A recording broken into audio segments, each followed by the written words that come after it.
Hello, everyone. Welcome to another episode of the 3X Value Growth Podcast. My name is Carrie Sauls.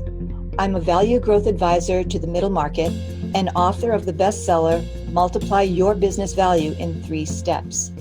I come to you from New Hampshire, and therefore I always offer a piece of New Hampshire trivia to start the show. Today's trivia is about the Pierce Manse in Concord. Manse is an old word for mansion, and the Pierce Mansion is in Concord, New Hampshire, our capital. It's the original home of Franklin Pierce.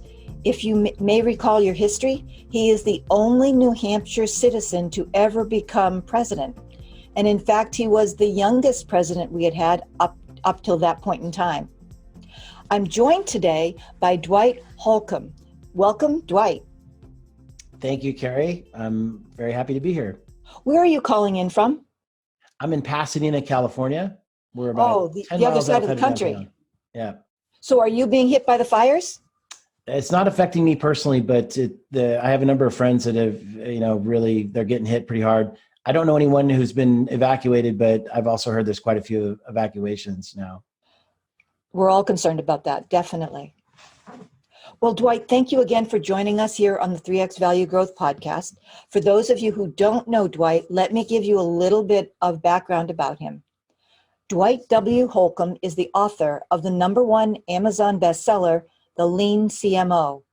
He's a member of the Forbes Business Council and the host of the business television show SaaS CEO Success TV.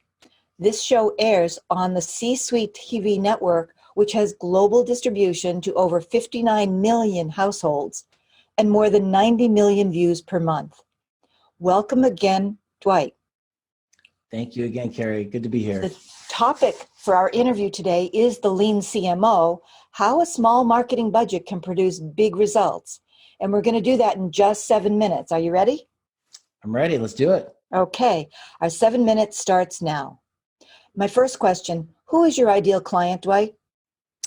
Our ideal client are software companies between $5 and $100 million in revenue. And what problem is it that you're trying to solve for these businesses? Most of the executives in these businesses, they're struggling to create a profitable marketing mix. So we implement what I call a marketing intelligence system, and we will help them find people who are already looking for their solution. So it creates a better fit customer and it shortens their closing cycle time. Perfect. So my third question, building on that, what are the typical symptoms that you see owners of these size businesses experiencing, or what are the things that they talk about that lets you know, indeed, this is their problem? There's a couple of problems that I see frequently. One is that the executive or the executives are pretty overwhelmed and kind of out of their space. The CEO is trying to be a CEO, but he also has to play sales and also has to play marketing roles, and is really kind of overwhelmed wearing all those different hats. So we'll come in and provide a fractionalized service of a CMO. I like to say for about the same rate of hiring a full-time marketing person, they can have not only the strategic insight of an executive who's run a large software company, but they can also have a virtual team that executes on that. And that's the other part of the problem is a lot of times lead generation companies lob opportunities over the fence to sales. And if the process is broken on the sales side, the salespeople will just point the finger at marketing and say they're bad leads. So what we do is we marry together marketing and sales.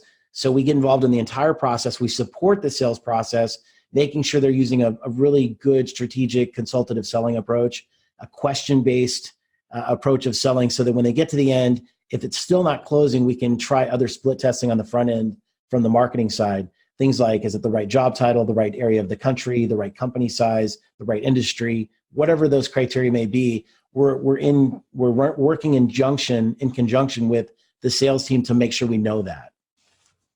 Excellent. So therefore, my fourth question is, what are the most common mistakes that you see owners trying to make when they try to do this all by themselves? You alluded to the fact that they're wearing too many hats. So what else is going wrong when they try to do it alone? That's a great question. It varies, but I think one of kind of tying back to the whole sales thing, if the whole process isn't optimized and you don't know, for example, if the sales process itself is broken and they continue to hire new salespeople, they're just throwing good money after bad. They're just bringing in people into a broken process, and they'll hire somebody at a full-time salary when with a fractionalized service, they can have a team of say 10 people for that same amount of money that not only give them the strategy and the connection between the sales and marketing, it allows them to make sure that the process is fixed. So once you know you have a streamlined process and you can get something from lead gen all the way to close of sale, and it's an effective process, and it could take maybe between 1 to 3 months to get it up and running effectively, depending on a lot of factors, but that's not unreasonable to think that it could happen.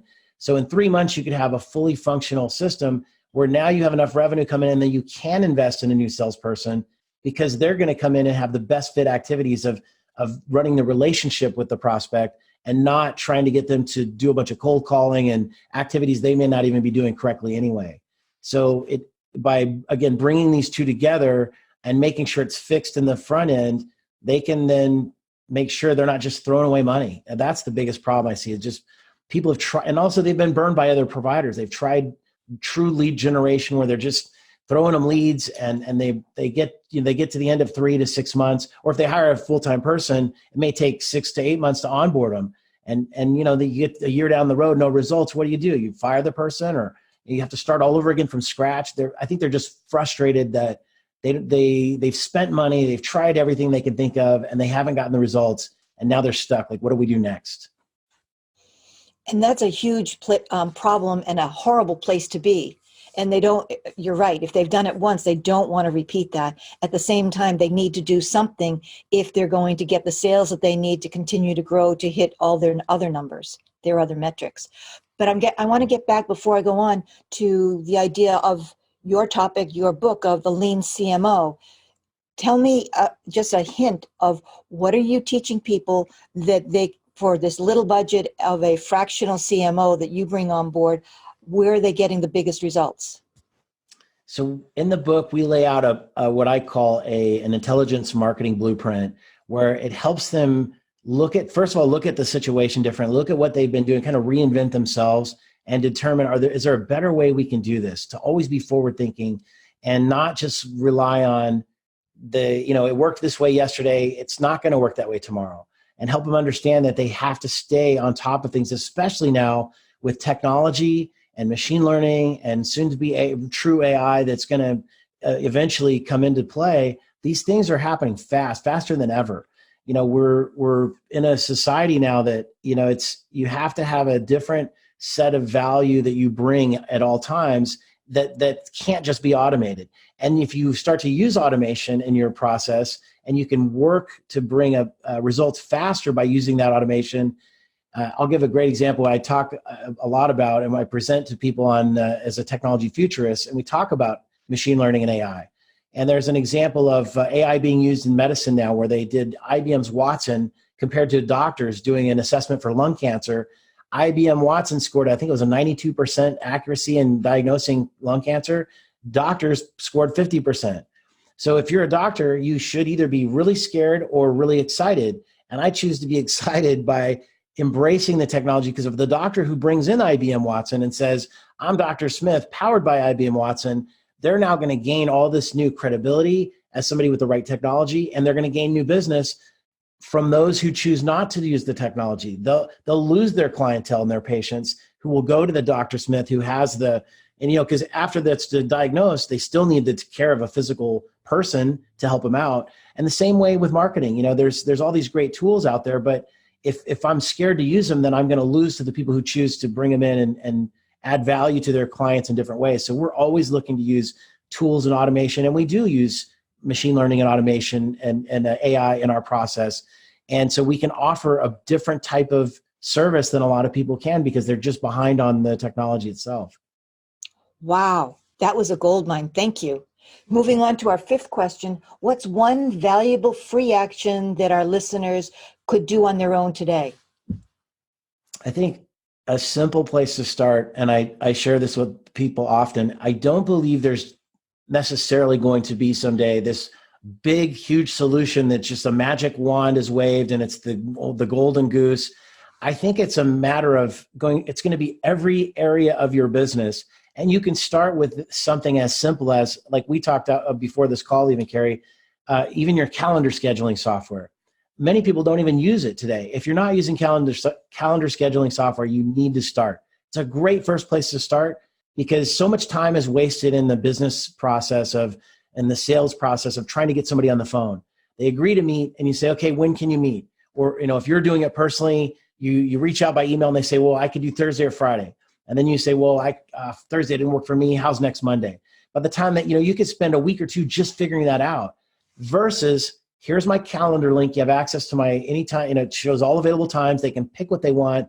It sends you both the invites and you get reminders. So that helps drop off from calls. If you 2 hours before and 30 minutes before and 5 minutes before get a reminder saying your meeting's starting, that helps tremendously. That's step number one. Getting that out of the way, that's one simple thing that you can do. I mean, it's not free. Actually, there are free tools. If you have Office 365, it has Microsoft Bookings included with your service for free. Start using that today. There's many. I think you use Calendly. We use vCita. There's Schedule Once. There's youcanbook.me. It's $7 a month. But the time it saves is worth so much more than the $7 a month you might pay for one of those services. Totally agree. So building on that, what's one valuable free resource that you could direct our listeners to that's going to help them even more? Okay. This is something we help clients with a lot, and it's free. And if you're using a CRM system today or not using one, which I find it's amazing to me that even companies that are making millions a year, 10 million a year in revenue, do not even have a CRM system in place. And if they do, they're not using it well, or they're spending way too much money and not using any of the functionality. Today, you can start using HubSpot CRM. It's free, and HubSpot's a huge company. They're making improvements constantly. I'm not paid to tell you this. I'm not an affiliate of theirs. I use HubSpot CRM for my company. I've landed on it because we help people set up their CRM, and we've used Salesforce and Soho and Dynamics 365 and all these different other applications out there, Salesforce, and they're wonderful. But for what the bang for the buck, I mean, $0 I can use. Now there's upsells obviously that they have. There's freemium, it's a freemium platform with premium features you can buy into. But so far with the free version, we've done so well at mapping out our process flow from introduction to close, all the steps that are needed. You can adjust that and modify it to what fits for your company. We may sell to a couple of different types of groups, and we can create one for each type of group.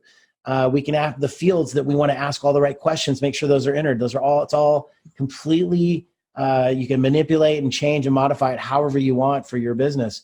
That to me is probably one of the best values out there that's for no dollars. And they're doing it obviously because they want to pull you into their marketing platform more, because they have a very powerful platform as well. It's just very pricey. So we use an open source platform for automation. So that's my recommendation. That was a great tip. And so my last question, Dwight, what's one question I should have asked you that I didn't? And what would be the answer that will help our audience? That's a great question. Okay. We spoke a little bit about being subscription poor. There's so many different subscriptions out there. So I would say that the thing that you haven't asked that I might also want to share here is that it takes a little more work, but I have found over time that we've done a better job of finding, we'll find a great solution that exists through some sort of platform where you pay a subscription.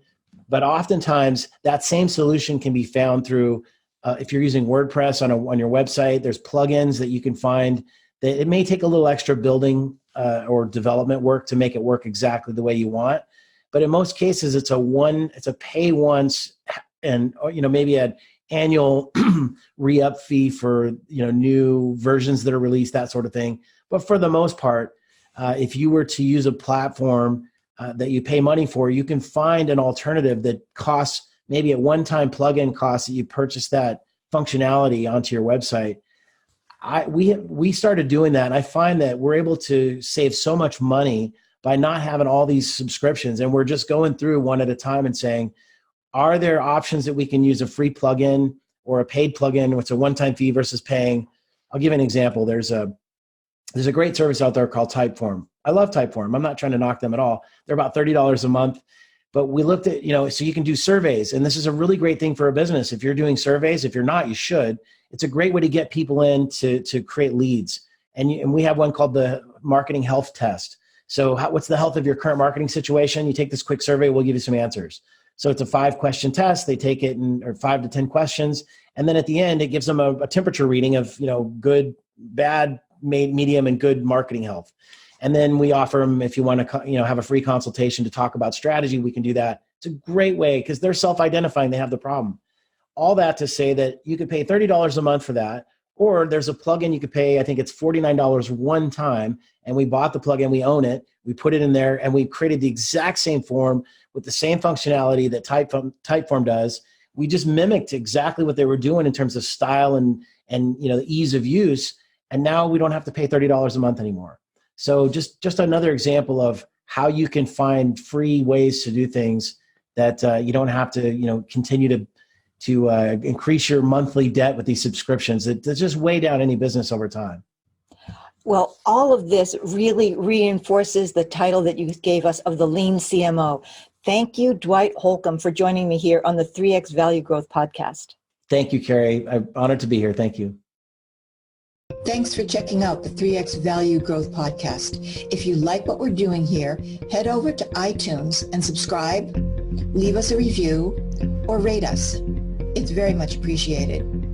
And if you'd like to learn more about the 3X Value Growth model, go to www.3xvaluegrowth.com/model for the PDF.